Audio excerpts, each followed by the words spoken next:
Alonzi, and welcome back. Now, you may be wondering where I've been. Well, I've had a little bit of the time flu for longer than I would like, and who knew you could get the time flu? First, I would like to go through some honorable mentions on TV shows like The Detective is Already Dead. That anime is only one season long right now, and it was a very fun anime for me, but I know that some people may not like the anime due to that didn't follow the manga as closely as it should have. It skipped some scenes and stuff, but since I'm not a manga reader or a light novel reader, I am strictly an anime watcher. I love the series, strictly because of the detective who's already dead. Her personality is great. Her story is told through flashbacks from her sidekick, who is still alive and solving mysteries in the current time after she's been dead. He has about 4 years of memories with her, so it was pretty fun for me. Not really a lot of mystery solving, though, and a lot of it is supernatural in a way, so, and sci-fi, so again, it's nothing you would come to logically or anything, so I didn't get that enjoyment. But the detective is fantastic and her personality is fantastic. I do recommend it for a quick watch. Log Horizon is another one on my honorable mentions. Now, Log Horizon is the perfect example of a mediocre anime. It's 3-star if you have 5 stars, or 7 out of 10. The highs are not too highs, and the lows will make you wonder why you keep watching. But if you want a time waster, and it does have well, not gorgeous animation, it has adequate animation. The characters are mostly fun. So it's a story kind of like SAO, where they get trapped into an MMO. If you played MMOs, you'll like it a lot more because of the jargon. I liked it a lot more because of the jargon, but again, it's missing some things that SAO, with all its flaws and everything, had just a lot more depth and had a lot more meaning to it. I don't get that from Log Horizon. Some of the characters are fantastic, but again, the lows are really boring. 7 out of 10, 3 out of 5. The last of the honorable mentions is Classroom of Elite Season 3. I know I threw this up there because I watched it in between all the new anime I was watching, and it blew me away again. Classroom and Elite shouldn't be a 5-star anime, but somehow it is to me. I love everything that goes on. The main character reminds me of a light Yagami, except not completely evil. I liked all the characters in it and the way that it works, the system, even though it makes no sense outside of the story. It kind of like tricks you that it's a better story than what it is. If you never seen Classroom of Elite, I highly recommend it. It gets a lot better after the first season. Alright, now to the top 5. At 5th place, I got Villainous Level 99. I may be the hidden boss, but I'm not the Demon Lord. This surprised me. There's a lot of villainous anime out there, and to tell you the truth, this is hilarious. It's not meant to be a full-blown comedy, but it's about a girl who gets reincarnated into a video game she used to play when she was alive. She grew up from a little kid being the hidden boss, not the Demon Lord. So in this game, you beat the Demon Lord with the good party, and then you find out that this villainess, who's actually controlling everything behind the scenes, went to the same school that they learned at, and she's the hidden boss. But she's not trying to be the hidden boss. She leveled herself up to 99, so no one can touch her or anything. And it's a really cute and fun story. I'm not giving it justice by my description, but I highly recommend it for you guys to check out. The next one is another villainous one, which I have no idea why it's called this, but the 7th Time Loop. The villainess enjoys a carefree life married to her worst enemy. I absolutely love this one. Don't know why. Don't care why. It's about the main character, every time she's died, she comes back 5 years before her death, and she gets to try out a new life, and then she dies some other way. So in one life she was an alchemist, in another life she was a traitor. She basically at the beginning of the series gets destroyed by, she was supposed to marry a prince in her native nation, and he breaks off the engagement due to a lie, and he knows it's a lie, but he wants to marry another girl. So they come to the conclusion about lying about her. So she gets disgraced. In her first life, it was terrible. She didn't know what she was going to do. But by the seventh time, she's a pro. But to the person that killed her in her sixth life, she was a knight. In her seventh time loop, he falls in love with her. And now she has to like try to stop him from waging war against the world. She was never a villainess, and it's isekai-like, but it's not a true isekai. It's really fun. I highly suggest the series, guys. I highly do. However, there is one caveat to this. This is one of the few series that is not translated in English at all. I believe it's in Portuguese and Japanese, so you would have to read the subtitles, but it's well worth it.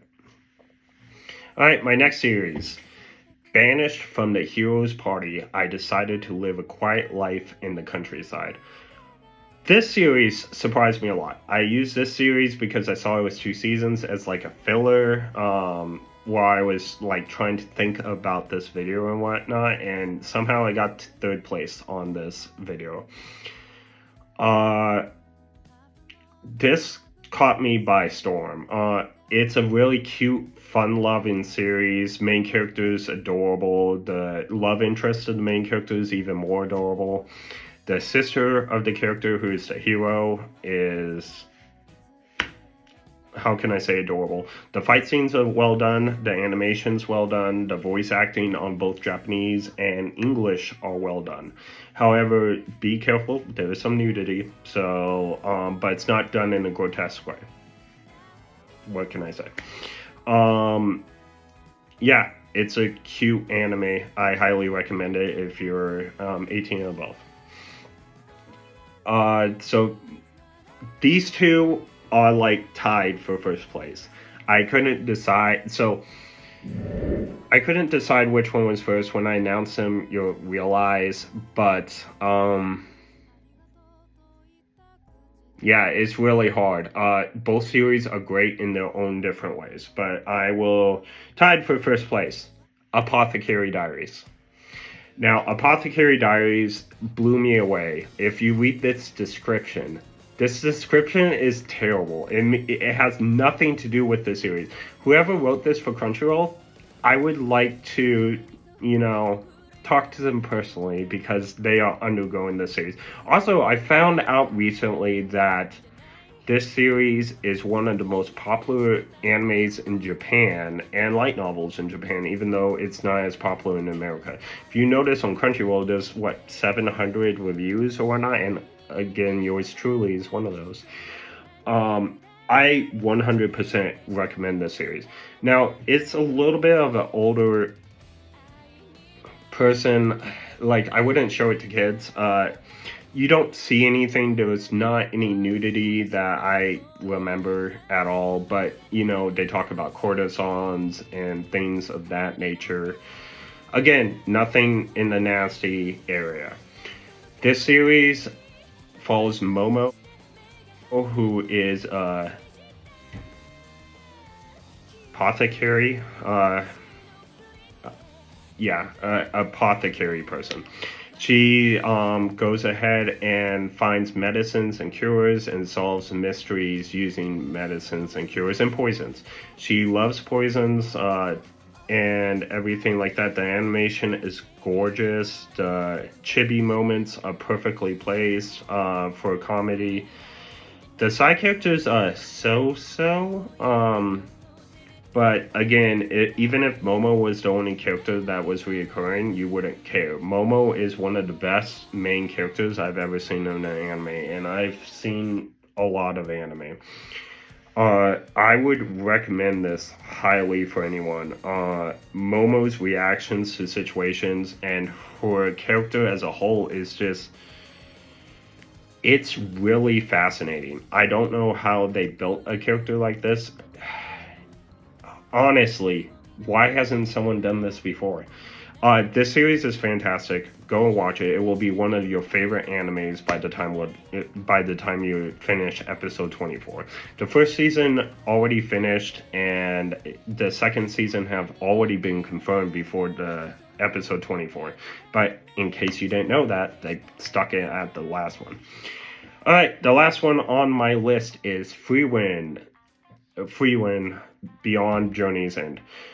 Despite my pronunciation of the name, this is one of the best anime I've seen all year. Frieren is an elf who has a long lifespan, and because of that, she's cold towards humans. In fact, the name is, I believe, taken from German root, and it means cold one because of that. She's lived for over 1,000 years. She's a mage, and she helped defeat the Demon King 80 years ago. By the start of the series, the main threat has already been defeated, and we don't even see his face. Like, the big bad's already gone. This is a story, at least in the first season, about what happens after Happily Ever After. And basically, her old, dying comrades basically trick her into taking a student named Fern, who becomes her adopted daughter, and Stark, who becomes a very close friend. Fern and Stark are very adorable to each other. They're fantastic side characters that suit Frieren really well. The memories placed during the shows are perfectly placed. They make you feel something for the character. Frieren is a multi-layered main character, just like Momo is in Apothecary Diaries. I think Momo's just slightly stronger as far as like character driven, because she can control her own series. You don't need any side characters. Frieren gets added with the side characters. Like, I don't think Frieren would be as good without Fern or Stark with her, like not by her side.